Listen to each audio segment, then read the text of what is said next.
जिंदगी में पढ़ाई से ज्यादा इंपॉर्टेंट होता है कि हमारे तरीके और उन संसाधनों का प्रयोग करने की जो स्ट्रेटेजी है वो बहुत महत्वपूर्ण होती है।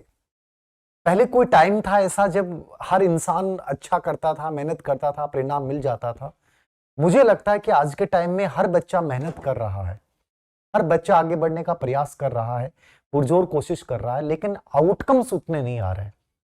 और आउटकम्स नहीं आ रहे इसका मतलब कहीं ना कहीं हमारी कुछ गलतियां हैं। जिंदगी में सबसे बड़ी चीज मैं ये मानता हूं कि आप किसी भी एग्जाम को क्रैक करने जा रहे हैं, किसी एग्जाम को बड़ा करने जा रहे हैं, सबसे पहली जरूरी चीज है आपका उसके साथ मोटिवेशन होना बहुत जरूरी है, अभिप्रेरणा का होना बहुत जरूरी है। ग्रेड सेकंड की एग्जाम की बात करें, ग्रेड थर्ड की एग्जाम की बात करें, सीटेट की बात करें, केवीएस टीजीटी पीजीटी की बात करें, यूपीएससी की बात करें, आप किसी भी कंपटीशन की बात करें, सबसे इंपॉर्टेंट चीज है वो याद रखिएगा। बहुत सिंपल वे में और सीधी बात करूंगा, आपका अतीत कभी आपका भविष्य नहीं है। क्या नहीं है? अतीत तुम्हारा भविष्य नहीं, याद रखना। अतीत को अपना भविष्य मत मान लेना कि अतीत मेरा भविष्य है। और जो बच्चे अतीत को भविष्य मान लेते हैं इसका मतलब वो एग्जाम को कभी क्रैक नहीं कर पाएंगे। मैंने आप लोगों से बहुत सारी बातें की हैं, बहुत सारा मेरा अनुभव है और इस अनुभव के साथ बोल रहा हूं कि जो बच्चे अतीत को अपना सब कुछ मान लेते हैं कि सर मेरे साथ अतीत में ऐसा हो गया, सर अतीत में मेरे दोस्त ने मेरे साथ ऐसा कर दिया, सर अतीत में मैंने पिछले एग्जाम में मेरे नंबर बहुत कम आए, सर 5 साल से लगातार मैं कर रही हूं लेकिन हर बार मैं असफल हो रही हूं, सर मेरा अतीत बेहद खराब रहा है।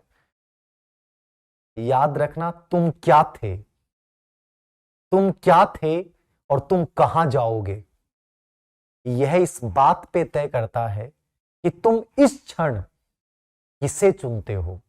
तुम अतीत को चुनते हो, भविष्य को चुनते हो, या इस क्षण तुम वर्तमान को चुनते हो। परीक्षा का पहला सफलता का 10 दिन परीक्षा के बचे हैं।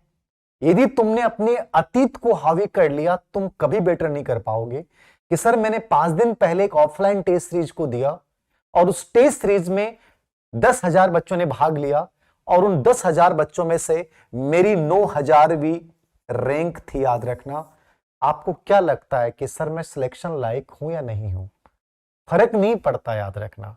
और धीर सर को फर्क नहीं पड़ता है क्योंकि मेरी स्ट्रेटेजी अलग है, मेरा एटीट्यूड ही अलग है। याद रखना, मैं मानता ही नहीं हूं कि केवल पढ़ाई आपको बहुत बड़ा बना सकती है। मेरा नजरिया यह है कि तुम्हारी वर्तमान, तुम्हारे प्रति सोच क्या है वो तुम्हें बहुत अलग बनाएगी। और यदि ये स्टेमिना तुम्हारी है ना तो तुम कुछ भी कर सकते हो। सुनिएगा इस बात के ऊपर कि तुम्हारे टेस्ट में नंबर कम आए, तुम्हारा बैकग्राउंड बहुत खराब था, तुम पिछले 20 दिन से बीमार थे, हमारे घर में शादी थी, मैं तैयारी नहीं कर पाई, सर मैं रीट ही क्वालिफाई नहीं कर पाई, क्या मैं ग्रेड सेकंड में 10 दिन में कर सकती हूं? विल्मा रुडोल्फ का नाम सुना है? आज का सेशन बहुत इंपॉर्टेंट। विल्मा रुडोल्फ का नाम सुना है? और ये सब शादी से गाड़ी में आते आते मेरे दिमाग में जो विचार बने ना, ठीक है ना, उनको शेयर कर रहा हूं। विल्मा रुडोल्फ एक ऐसी बच्ची जो 22 बच्चियों में से एक बच्ची थी। एक माता पिता के 22 बच्चे होते हैं और 22 बच्चों में से एक बच्ची पैदा होती है, विल्मा रुडोल्फ। देखिएगा, आप कहते हो ना कि भाग्य क्या होता है, भगवान क्या करता है। इस बच्ची के डबल निमोनिया था, याद रखना। क्या था? Double pneumonia. कौन सा जवर था जो बहुत भारी था? बताते हैं कि उसमें बचने की उम्मीदें नहीं रहती। ये बच्ची पोलियोग्रस्त थी, इसका बायां पैर लकवाग्रस्त था। डॉक्टर ने कह दिया कि ये मर्त प्राय है। जानते हैं आप, विल्मा रुडोल्फ का अतीत बेहद खराब था। उस अतीत के बारे में तुम कल्पना करके तुम्हारी रूहें कांप जाएंगी। उस विल्मा रुडोल्फ ने 1960 के रोम ओलंपिक में दुनिया में सबसे तेज दौड़ने वाली महिला का खिताब जीता, 3 गोल्ड मेडल जीते।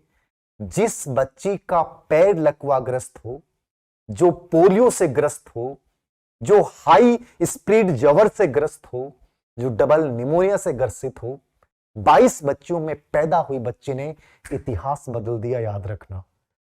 यह है नजरिया। तुम्हारे पास 10 दिन बच्चे हैं, 20 दिन बच्चे हैं, 1 महीना बच्चा है, 2 महीना बच्चा है, तुम्हारा अतीत खराब रहा है, मेरा टाइम खराब हो गया था, मेरे साथ ये हुआ था। जिंदगी में या तो जिंदगी जीनी नहीं, याद रखना, और जीनी ना तो लाइफ में विल्मा रुडोल्फ बन जाना, याद रखना।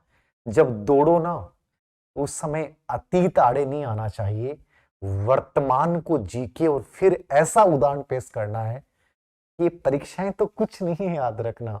तुम कहते हो ना कि सर परीक्षा को लेकर आओ, मैं कहता हूं परीक्षा कुछ नहीं है। जिस महिला ने ऐसा कर दिया, मुझे लगता है कि इस धरती पे जन्मी हर वो बच्ची जो कहती है कि मेरे पति ने मुझे छोड़ दिया, मेरी घर की परिस्थितियां ऐसी हैं, मैं टाइम मैनेज कैसे कर पाऊं, मेरे 2 बच्चियां हैं, मैं उनको कैसे संभाल पाऊं, मुझे घर का काम करना पड़ता है, वो सब केवल बहाने हैं, याद रखना, और कुछ नहीं है।